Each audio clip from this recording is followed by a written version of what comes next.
Professor Klaus Schwab, distinguished guests, ladies and gentlemen, friends. It gives me great pleasure to come to beautiful Davos for the World Economic Forum annual meeting. This is an important platform for discussing global economic issues and a vanguard for promoting international exchanges and cooperation. This small town is attractive not only for its picturesque landscape, but also for inspiring new ideas and facilitating common progress. 8 years ago, it was here in Davos that Chinese President Xi Jinping delivered the important speech in which he pondered the question of our times, what has gone wrong with the world, and what should we do about it, and sent a resounding message that China will support economic globalization, uphold and practice multilateralism, and join the effort to make the world a better place. This speech, as Professor Schwab concluded, brought us some sunshine. Upon deep reflection, President Xi pointed out that any attempt to channel the waters in the ocean back into isolated lakes and creeks is simply not possible, and that pursuing protectionism is like locking oneself in a dark room. While wind and rain may be kept outside, that dark room will also block light and air. At that time, I had the privilege of listening to that speech in the audience, and Professor Schwab, this is my second time here, not the first time. And it is still fresh in my memory.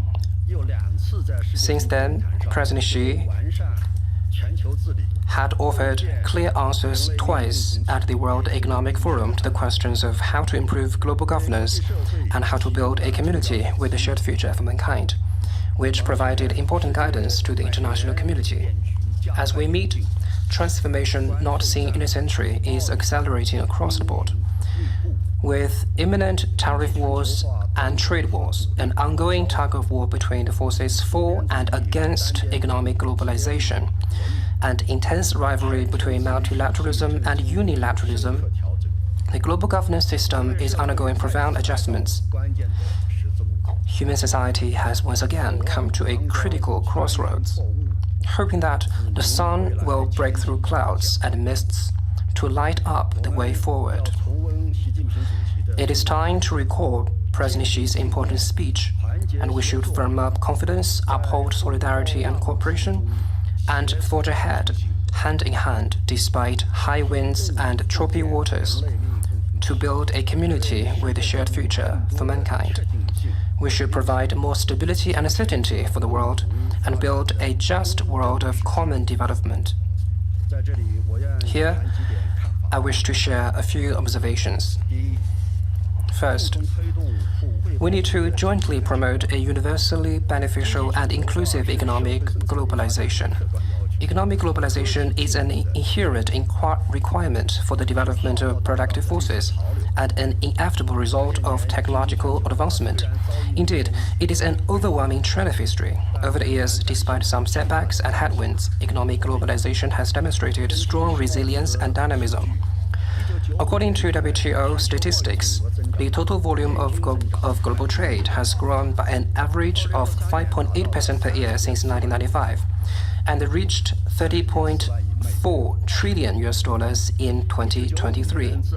Between 1995 and 2022, the share of middle and low-income countries in global export rose from 16% to 32%, and developed countries did not lose out from this. Their growth rates and the well-being of their peoples have also been effectively boosted. Economic globalization is not a you lose, I win, zero-sum game, but a universally beneficial process where all can benefit and win together. Admittedly, economic globalization will bring some tensions and disagreements on distribution. These issues can only be resolved in the process of promoting economic globalization. Protectionism leads nowhere. Trade war has no winners. We should seize all opportunities to steer economic globalization in the right direction, tackle the common challenges with universal benefit, and pool strengths with inclusive cooperation, so as to usher in a new phase of economic globalization that is more dynamic, more inclusive, and more sustainable. I believe we have the wisdom and capability needed to find a win-win and all-win solution, one that is based on mutually beneficial cooperation and through communication and coordination. We should not only make the pie of economic globalization bigger, but also distribute it better. Second, we need to jointly uphold and practice true multilateralism. Multilateralism is the right way to maintain world peace and promote human progress. It is the golden key to solving the difficulties and challenges facing the world. International affairs should be decided by all through discussion, and the future of the world should be determined by all countries together. This is a consensus shared by the international community. We must hold high the banner of multilateralism, pursue the vision of global governance featuring extensive consultation and joint contribution for shared benefit, and ensure equal rights, equal opportunities, and equal rules for all countries in international affairs. This year marks the 80th anniversary of the founding of the UN. We should seize the opportunity to reaffirm our commitment to the purposes and principles of the UN Charter, firmly uphold the UN-centered international system and the international order based on international law, and make global governance more just and equitable. We should firmly uphold the multilateral trading system with WTO at its core, uphold its role as the main channel for rules-making on international trade, and foster an open, inclusive, and non-discriminatory environment for international economic cooperation. Third, we need to jointly foster new drivers and strengths for global economic development. The theme of this year's annual meeting, Collaboration for the Intelligent Age, is highly relevant.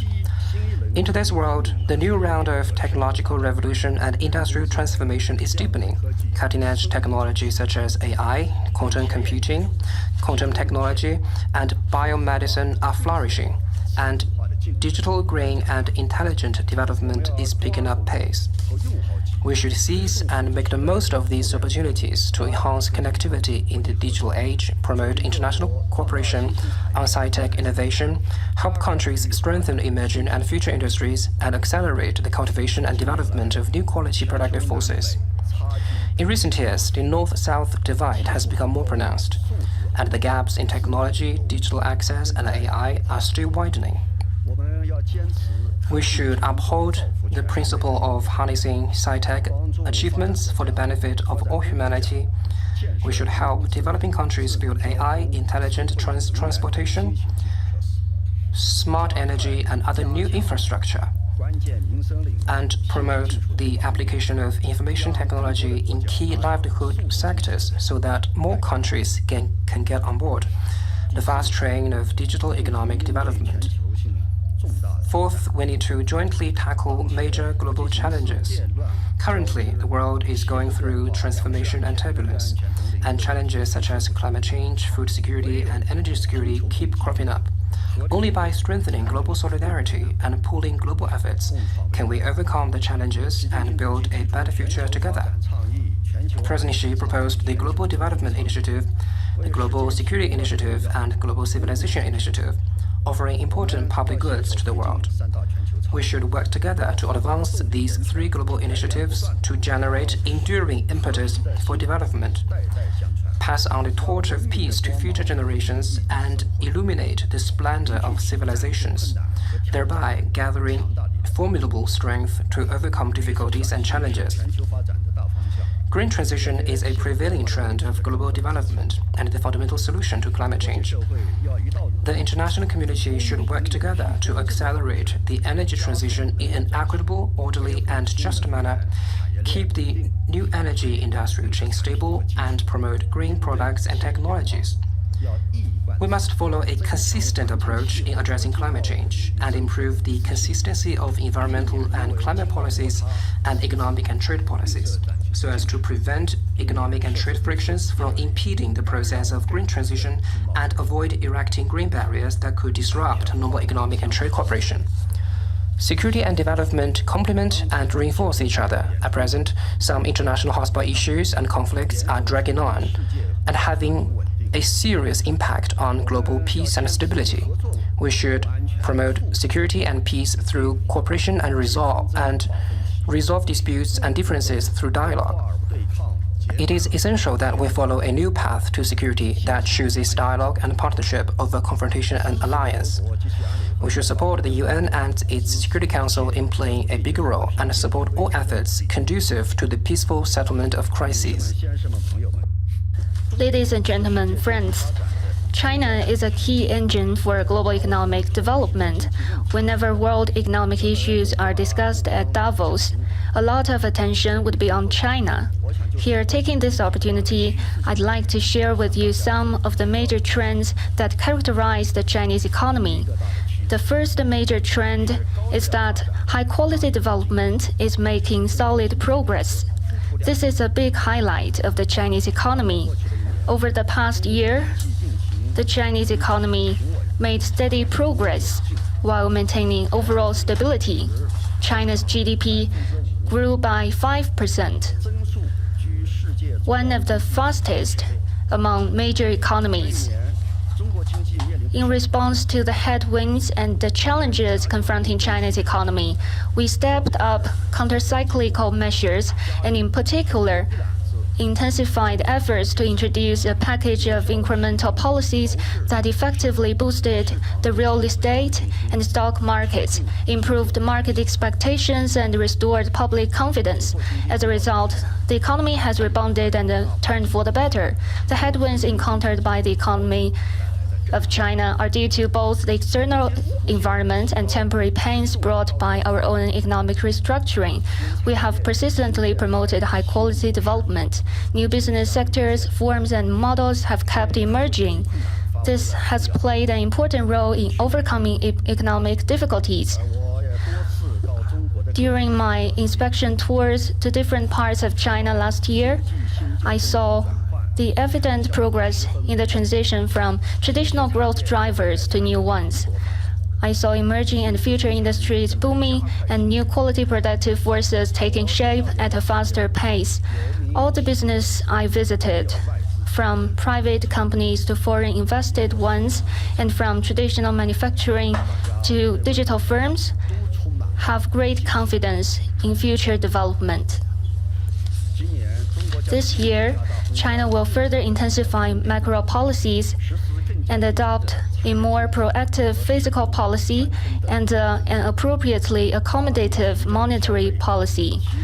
Will vigorously boost consumption, improve investment performance, facilitate the integrated development of sci-tech innovation and industrial innovation, promote the sound and stable development of the capital market, stabilize the real estate market, and effectively prevent and diffuse local government debt risks so as to effectively pursue higher quality economic growth and appropriately increase economic output. China's stable and sound economic development will inject strong and sustained impetus to global economic development. The second major trend is that green and low-carbon transition is accelerating across the board. This is a salient feature of the Chinese economy. China is taking concrete actions to peak carbon dioxide emissions before 2030 and achieve carbon neutrality before 2060. Since 2012, China's energy consumption per unit of GDP and carbon emission intensity have dropped by more than 26% and 35% respectively, and China's renewable energy now accounts for over 35% of its total power generation. China has built the world's largest and most complete new energy industrial chain. 70% of the photovoltaic components and 60% of wind power equipment worldwide come from China. This high-quality production capacity had served as a strong boost to global green development and climate response. China's circular economy enjoys a robust momentum of development. For example, empowered by new material technology, a Chinese enterprise produces one T-shirt with polyester yarn extracted from 8 plastic bottles and makes one hard shell jacket with 28 plastic bottles. This way, it consumes more than 30 billion plastic bottles every year, which has both ecological and economic benefits. China's pursuit of green transition is a long-term commitment rather than an act of expediency. No matter how the international landscape may evolve, China's determination and action for proactive climate response will not change. We will make tireless efforts to reduce carbon emissions and mitigate pollution while expanding green transition and promoting economic growth. Accelerate the comprehensive transition to green economic and social development. Observe the goals and principles of the UNFCCC and its Paris Agreement, and make greater contributions to global climate response. The third major trend is that reform and opening up is moving up toward a higher level. This is the source of vitality of the Chinese economy. It is through reform and opening up that China caught up with the times in big strides over the past decades. And in order to break new ground in China's modernization drive, we still count on reform and opening up. In July last year, the Communist Party of China, the CPC, held the third plenary session of its 20th Central Committee, laying out systematic plans for further deepening reform comprehensively to advance Chinese modernization. More than 300 important reform measures were introduced at the meeting, and these reform tasks shall be completed by 2029, the year marking the 80th anniversary of the founding of the People's Republic of China. We'll build a high-standard socialist market economy, foster a fairer and more dynamic market environment, and make resource allocation as efficient and productive as possible. Openness is the hallmark of Chinese modernization.